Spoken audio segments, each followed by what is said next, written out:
Fala pessoal, tudo beleza? Começando aqui mais um Impacto Geopolítico, mais uma edição. Semana passada não ocorreu porque eu estava com a garganta um pouco inflamada, estava bem complicado para falar, mas já estou melhor e estou aqui colocando para vocês, disponibilizando mais um vídeo do nosso Impacto Geopolítico.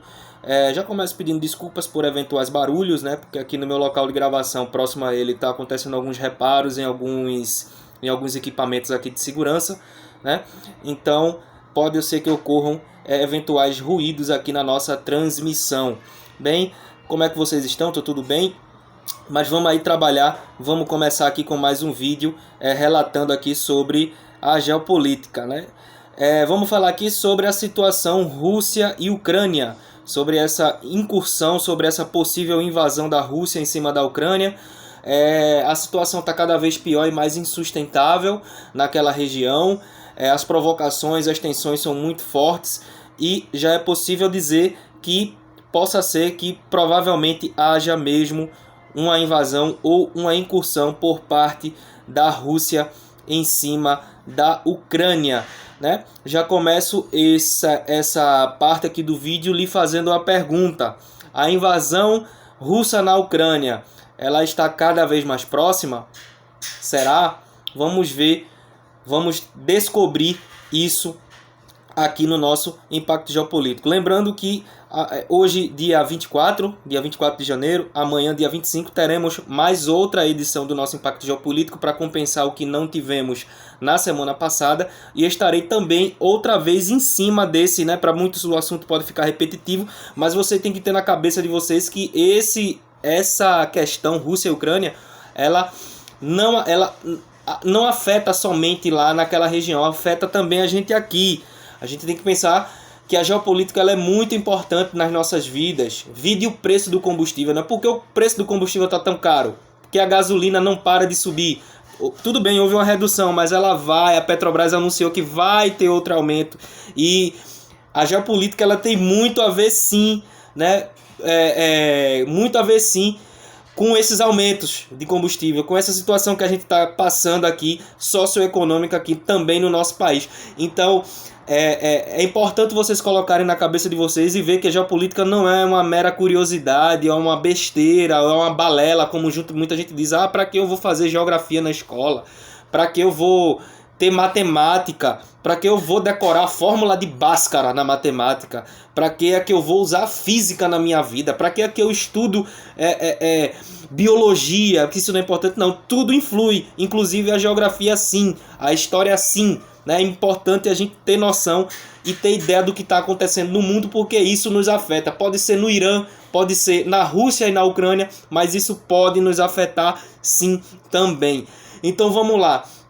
Vamos aqui de acordo com textos que eu preparei aqui, que eu elaborei aqui para vocês mediante leitura de reportagem, mediante estudos teóricos embasados no livro Por uma Geografia do Poder, do grandiosíssimo geógrafo, o Jean-Claude Hafestan, maravilhoso. Eu indico para que vocês que têm curiosidade sobre geopolítica, eu indico que vocês leiam o livro Por uma Geografia do Poder, do Hafestan, né? Vamos lá. Com tensões cada vez mais exacerbadas, a invasão da Ucrânia por parte da Rússia parece cada vez mais real. Há um imaginário que se caso haja invasão, né, se caso aconteça essa invasão, a OTAN já haja de imediato para proteger a Ucrânia, né, tendo em vista que boa parte de tudo isso que está acontecendo é por conta dessa aproximação da Ucrânia com a OTAN, com a Organização do Tratado Atlântico Norte. Se você não sabe o que é a OTAN, pode voltar no meu último Impacto Geopolítico, na edição de número 37, nós estamos na edição de número 38, na edição 37, na edição 36, eu falo sobre o que é a OTAN. Se você não sabe o que é a OTAN, Organização do Tratado Atlântico Norte, assista meu último e penúltimo vídeo do Impacto Geopolítico, eu lá explico direitinho o que é a OTAN, o que é também o Pacto de Varsóvia. Já há esse imaginário de que a OTAN, Estados Unidos e seus aliados vá proteger de imediato a Ucrânia, mas o presidente da França, o Emmanuel Macron, ele disse que buscará o diálogo com a Rússia mesmo se houver uma incursão. Ele disse isso numa entrevista. Mesmo que se houver uma incursão russa na Ucrânia, ele tentará buscar o diálogo com a Rússia. Vou explicar o porquê mais para frente. A Alemanha também deu a entender que seguirá o mesmo caminho, que seguirá o caminho do diálogo com a Rússia caso haja uma incursão.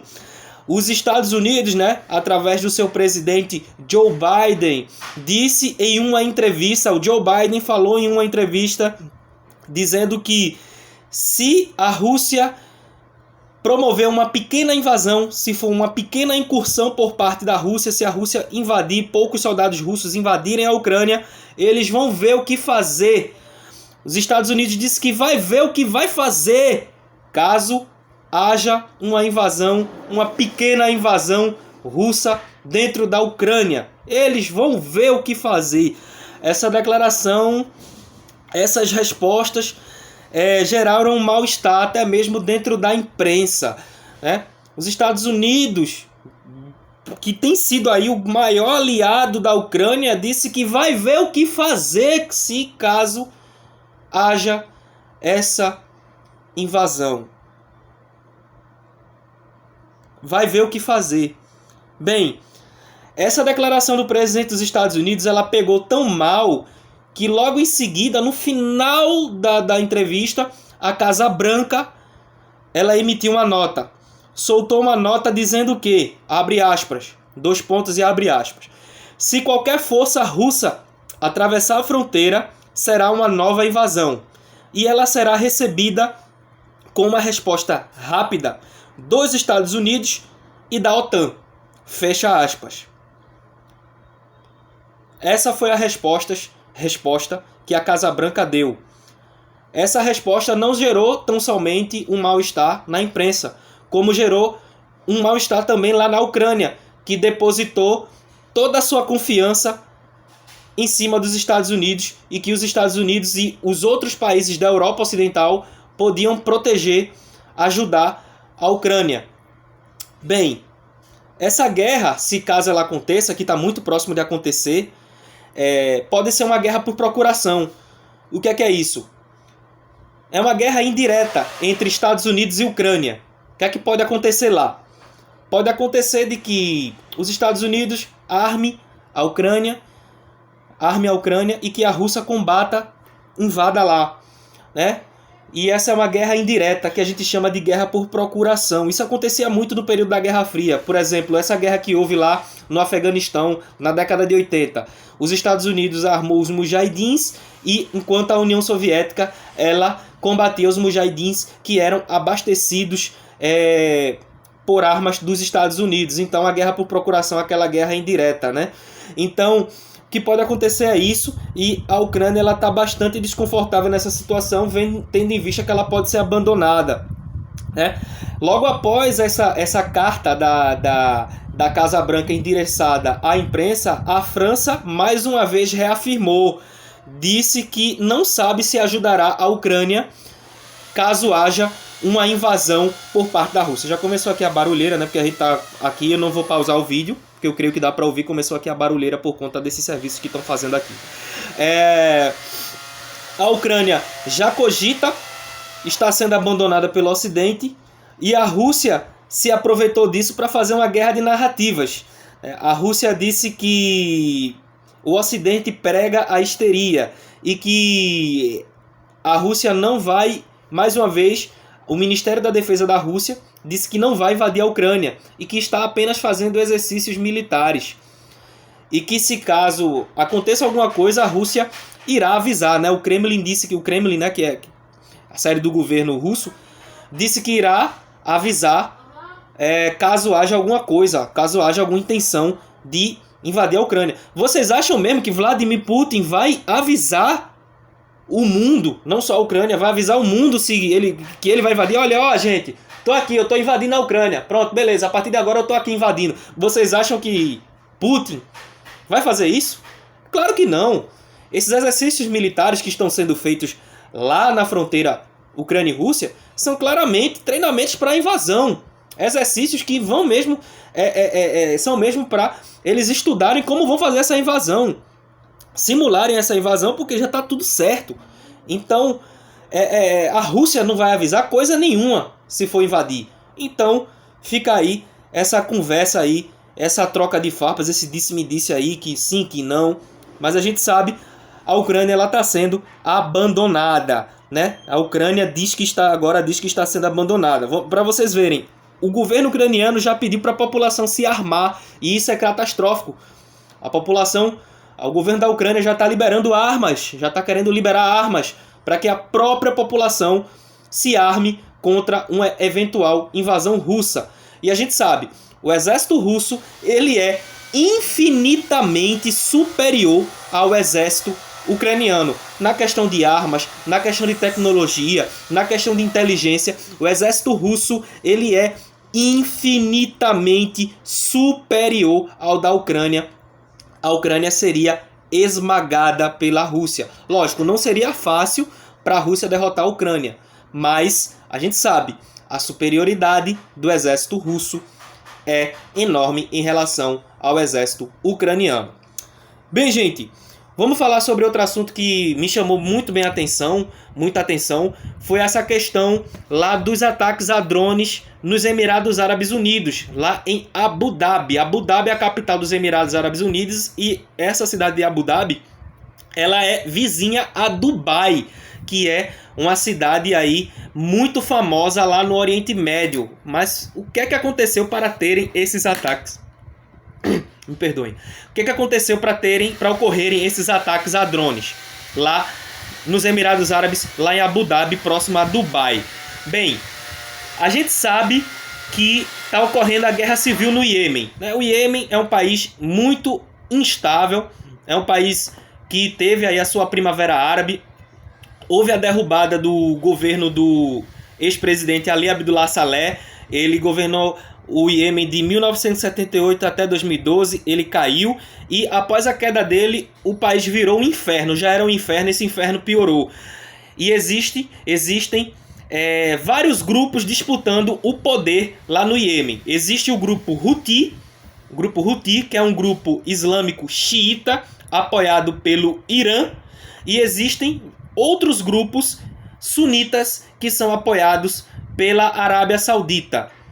Então, foi instaurado um governo provisório apoiado pela própria Arábia Saudita e pelos Estados Unidos no Iêmen, e esse governo provisório ele é fraquíssimo e sofre com muitos ataques dos Houthis. Então, os Emirados Árabes são aliados da Arábia Saudita e fica naquele caminho entre o Irã e a Arábia Saudita. O que é que acontece?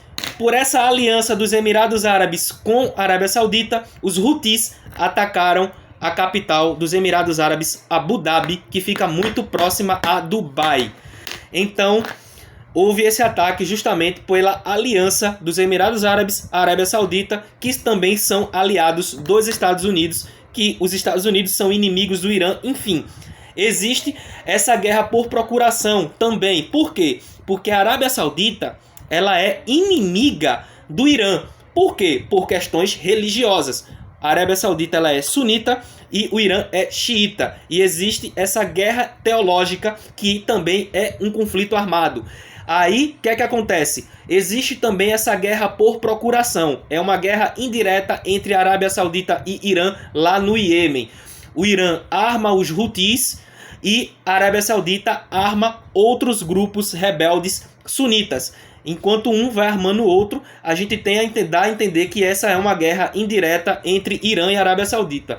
O Irã e a Arábia Saudita eles não se confrontam diretamente, e sim indiretamente, um armando grupos rebeldes, grupos terroristas. E tá aí para vocês entenderem por que houve esse ataque a drone lá nos Emirados Árabes, né? Aconteceu porque os Emirados Árabes é um aliado da Arábia Saudita e dos Estados Unidos. Bem, galera, essa aqui foi mais uma edição do Impacto Geopolítico. Amanhã a gente está de volta. Amanhã no nosso vídeo eu vou estar falando sobre o impacto econômico que essa tensão entre Rússia e Ucrânia pode ocasionar no mundo, inclusive se isso pode afetar nós aqui no Brasil. Espero que vocês tenham gostado dessa edição. Um forte abraço a todos e eu conto com a ajuda de vocês, hein, pessoal? Se vocês puderem comparecer, me ajudar a melhorar essa imagem, esse som, puderem fazer uma doação via Pix, sabe que eu estou em campanha já há um bom tempo, para que vocês me ajudem a manter esse projeto de pé. Vamos lá, galera. Falou, valeu e estamos juntos.